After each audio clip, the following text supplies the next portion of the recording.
You want to ride back and we can ski in a lot of dog here. I keep my stay for a walk. Yeah. Run faster to get you. Okay, I ran like a quarter of a mile and I still beat all the traffic. It's amazing. Hi everybody, sorry I'm late. I came from Lexington, so I apologize. I know you're on a time schedule, so we can do the media if you'd like to do that first. Great. So. Why don't we do it right over here? Right in the puddle? Okay. Oh, really? Guys, electrify this at all? Hi, how are you?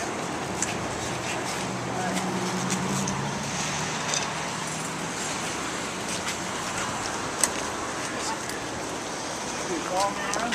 Yeah, I saw you last night. Yesterday too. That's really, what is that? That's 25 bucks right there. That's what's money, man.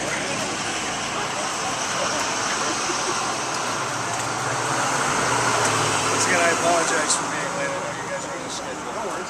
I'm off. Scott, tell us why. You okay? Aaron, you okay? Yep. Scott, tell us why you thrown your support behind Jeff Perry. You did so at the very beginning. Well, I've known Jeff for a while. We worked in the legislature together, and being the new guy in Washington, I need other new people who are going to be fighting the raising of taxes, the spending that's going on. Somebody who's going to be a fiscal hawk and concerned about our national security. And it's important to have someone who's independent, who's going to fight for the interests of the people of the 10th. And Jeff, what's, I mean, the reaction is standing right next to you, of course, but to have Scott Brown, who has done something that a lot of people in the country thought was impossible to be supporting.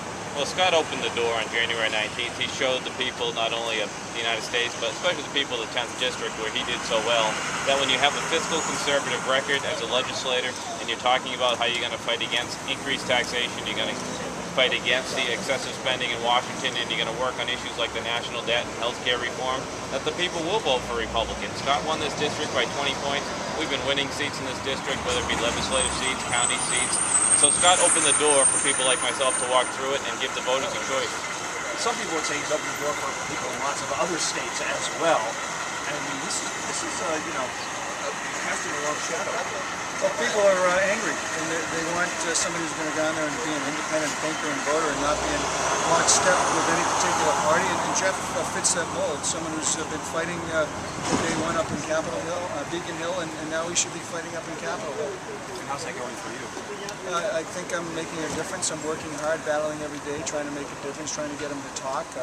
You know, looking outside their comfort zone and looking outside the box to really just get our country moving again. And it's funny, you know, since I've been there, I've been to, gosh, Afghanistan, Pakistan, Dubai, Israel, and Jordan, and all they talk about, from the kings and queens all the way down to the poorest farmers, are jobs. And since I've been there, we spent about 10 days talking about jobs. Everything's upside down. Jeff, what's Bill Keating got wrong? I'm not going to say anything bad about Bill Keating, you know, but what he's wrong on are the issues. And so he's trying to distract the campaign, because he's going to go down there, and the first thing he's going to do is to vote against the Bush-era tax cuts. He doesn't want to extend them. He's going to vote for Nancy Pelosi for the next speaker.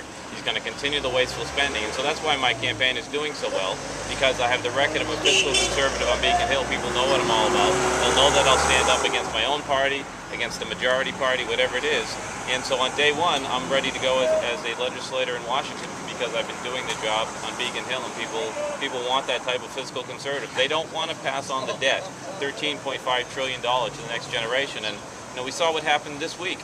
The House adjourned. They adjourned, and it's going to create one of the largest tax increases in the history of this country. They adjourned without passing a budget, the first time since 1974. They adjourned with $500 billion of Medicare cuts, which meant just 2 days ago, which means over 20,000 people in New England are going to lose their prescription coverage.